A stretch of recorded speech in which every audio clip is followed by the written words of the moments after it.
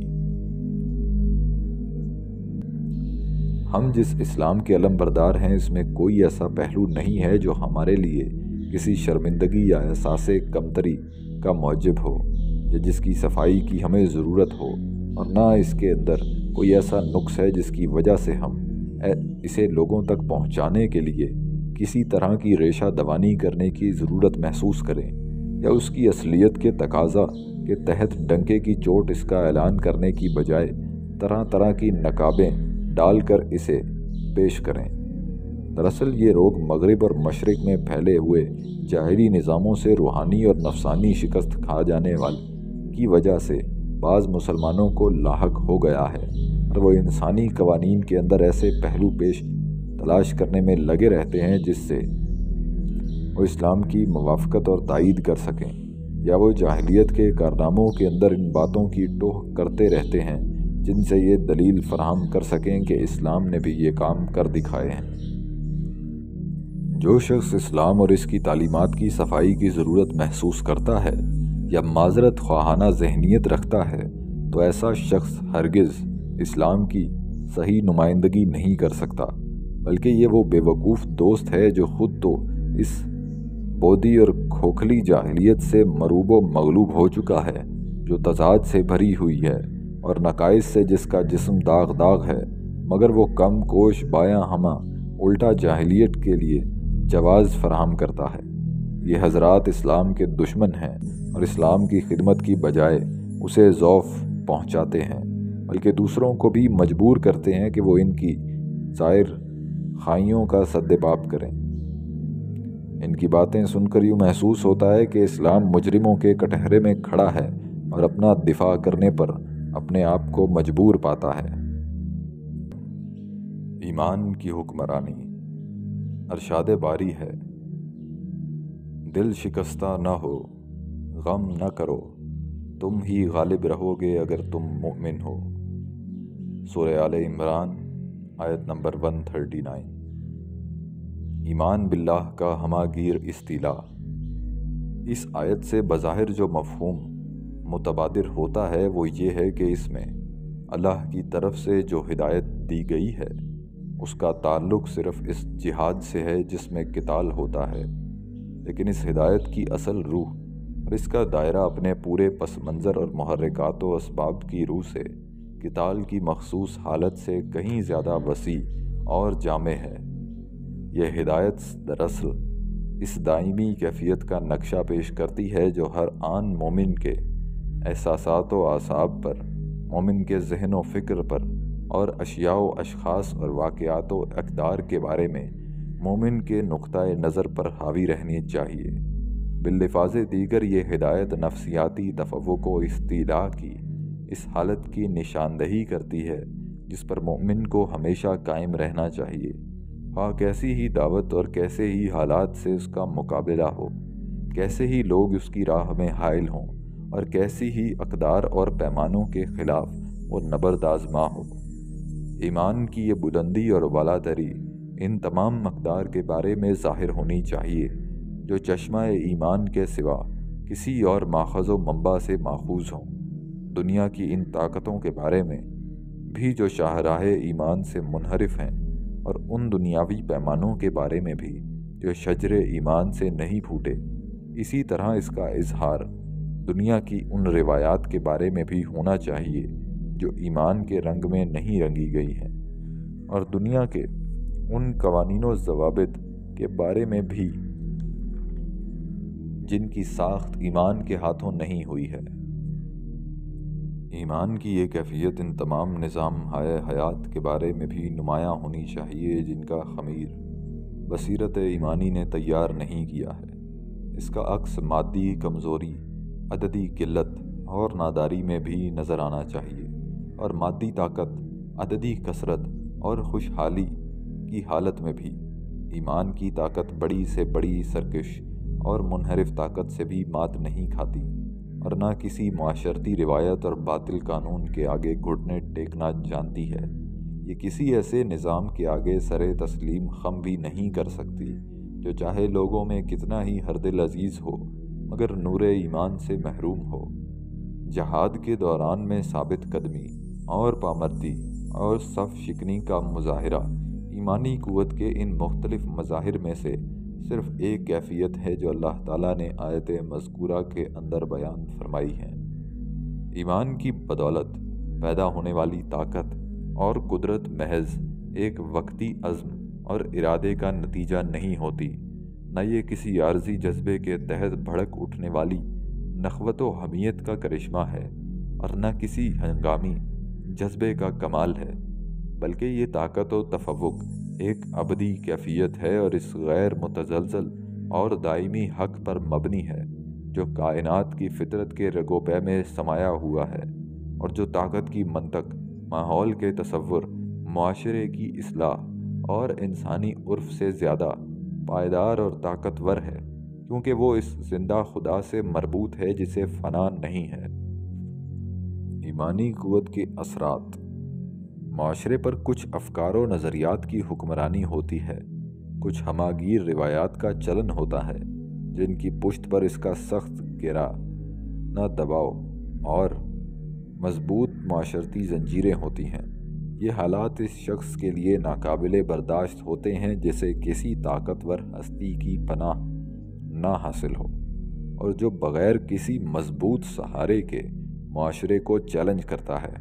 غالب افکار اور نظریات کے اپنے مخصوص اثرات اور تقاضے ہوتے ہیں جن سے اس وقت تک چھٹکارا پانا دشوار ہوتا ہے جب تک کسی ایسی اعلیٰ و عرفہ حقیقت سے انسان کا رشتہ استوار نہ ہو جائے جس کی پناہ میں آ جانے کے بعد یہ تمام افکار و نظریات اسے پرے کاہ نظر آنے لگیں، اور جب تک کسی ایسے نظریے سے طاقت حاصل نہ کی جائے جو ان افکار و نظریات کے ماخذ سے بالادست، بااثر اور زیادہ قوی و قادر ہو، جو شخص معاشرے کے عام بہاؤ کے مخالف رخ پر کھڑا ہو جاتا ہے، معاشرے کی حکمراں منطق کو چیلنج کرتا ہے، معاشرے کے عرف عام اس کے مروجہ قوانین و اقدار اور افکار و نظریات اور اس کی گمراہیوں اور کج رویوں کے خلاف نبرد آزما ہوتا ہے، وہ جب تک کسی ایسی ہستی کا سہارا نہیں لے گا جو انسانوں سے زیادہ قوی، پہاڑ سے زیادہ اٹل اور زندگی سے زیادہ عزیز ہو، تو اسے نہ صرف اپنی ناتوانی کا شدید احساس ہوگا بلکہ اس بھری پوری دنیا میں وہ اپنے آپ کو بالکل اجنبی اور بےکس بھی پائے گا۔ اس لیے اللہ تعالیٰ کی شفیق و رحیم ذات مومن کو اس طرح میدان میں نہیں اتار دیتی کہ وہ یکا یک اور تنہا معاشرے کا دباؤ سہتا رہے، اس کے بوجھ تلے کراہتا رہے، رنج و ملال اور بے بسی میں گھرا رہے، بلکہ اس کی طرف سے مومن کو یہ پیغام جاں پہنچتا ہے کہ اور دل شکستہ نہ ہو اور غم نہ کرو، تم ہی غالب رہو گے بشرط یہ کہ تم مومن ہو۔ سورہ آل عمران آیت نمبر 139۔ یہ تعلیم اور ہدایت اس کی دل شکستگی اور رنج دونوں کا مداوا بن کر آتی ہے۔ یہ دونوں وہ احساسات ہیں جو نامساعد حالات میں انسان پر بالعموم طاری ہو جاتے ہیں، لیکن مرد مومن ان دونوں احساسات کو مجرد صبر و ثبات سے نہیں بلکہ ایک جذبہ برتری اور نگاہ بلند سے دبا دیتا ہے۔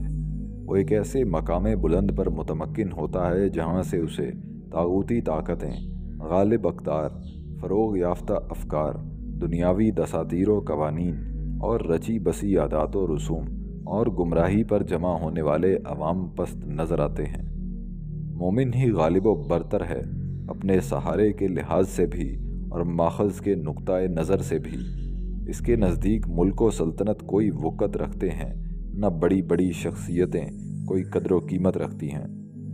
مقبول عام اقدار و معیارات جنہیں ملک کے اندر عروج حاصل ہے، اس کی نگاہ میں ہیج ہیں۔ عوام میں مقبول اور مروج نظریے اور خیالات اسے خیرہ نہیں کر سکتے۔ اس لحاظ سے وہ اعلیٰ ترین ہستی ہے۔ وہ ہمیشہ خدا کے سرمدی چشمے سے اکتساب ہدایت کرتا ہے۔ وہ ہر معاملے میں خدا کی طرف لپکتا ہے اور ہر دم اس کی بتائی ہوئی راہ پر گامزن رہتا ہے۔ دیکھیں، بات یہ ہے کہ وہ پرندے جو پنجرے میں پیدا ہوں اور پنجرے میں پلے بڑھیں، ان کو جب کوئی کہے نا کہ باہر بڑی کھلی ہوا ہے، اس میں آپ اڑو گے، آپ جو ہے آپ کو کوئی چیز نہیں روک سکتی، یہاں تو آپ اڑ بھی نہیں سکتے ہو، تو پرندہ وہ سوچے گا کہ میں اس پنجرے سے، جس نے زندگی پنجرے میں پیدا ہوا، پنجرے میں پلا پڑا ہو، اس کو لگے گا کہ میں جیسے ہی پنجرے سے باہر نکلوں گا تو میں سیدھا نیچے گروں گا، میری ٹانگیں ٹوٹ جائیں گی اور یہ شکاری پرندے آ کر مجھے ہڑپ کر جائیں گے۔ اس کو اس بات سے ڈرایا جاتا ہے، اسے یہ پاگل پن لگتا ہے، اسے لگتا ہے کہ یہ ایلوژن ہے، اسے لگتا ہے کہ یہ امپاسبل ہے، حالانکہ اس پرندے کی اصل جگہ یہ کھلی ہوا ہے، یہ پنجرہ نہیں۔ اور ان کو یہ صبح شام یہی بتایا گیا ہے کہ یہ پنجرہ ہماری جان ہے، آن ہے، اس کے اوپر یہ جو کپڑے کا ٹکڑا ہے یہ مقدس ہے اور اس نے ہمیں بچایا ہے، اس نے ہمیں سب کچھ دیا ہے، حالانکہ کھلی ہوا اس کی ہے۔ ہمارے باپ دادا ان ویز اور پاسپورٹوں کے چکروں میں جاتے تھے، کے ذریعے حج کرتے تھے۔ یہ ایک بس سروس جو ہے بغداد سے جا کے فلسطین، شام اور ادھر آتی تھی، مدینہ آیا کرتی تھی، شام سے مدینہ تک ٹرین سروس چلا کرتی تھی۔ ہم نے یہ ساری 80-90 سال کی پیداوار ہے، ہمارے ذہنوں پہ سوار کر دیا انہوں نے ہمیں۔ یہ لکیریں جو انہوں نے کھینچی انگریزوں نے، سائکس اور پیکو نے اور ریڈ کلف نے اور ڈیورنڈ نے، یہ لکیریں ہمارے سروں پہ بٹا دی ان لوگوں نے۔ مسلم امت ایک ہے، یہ حکمران ہے، یہ اردوغان نہیں کرے گا، یہ خان صاحب نہیں کریں گے، یہ مہاتیر نہیں کرے گا، یہ محمد بن سلمان نہیں کرے گا، یہ ایسے لوگوں کو جیلوں میں ڈالیں گے جو یہ بات کریں، اور ڈال رہے ہیں، میں آپ کو پہلے سے بتا دوں، وہ ڈال رہے ہیں، وہ یہ نہیں برداشت کرتے۔ لیکن الحمدللہ جس طرح پرندے کی اصل جگہ وہ ہے، اس امت کی اصل جگہ ایک کھلی ہوا ہے، خلافت۔ اس کا مقام یہ چند لکیریں پروٹیکٹ کرنا نہیں ہے، اس کو پوری مسلم دنیا میں سے کفر کا غلبہ ختم کر کے کفر تک اسلام لے کے جانا ہے۔ یہ ہمارا ایم ہے، اپنا ایم ٹھیک کر، اپنا ویژن ہمیں ٹھیک کرنا۔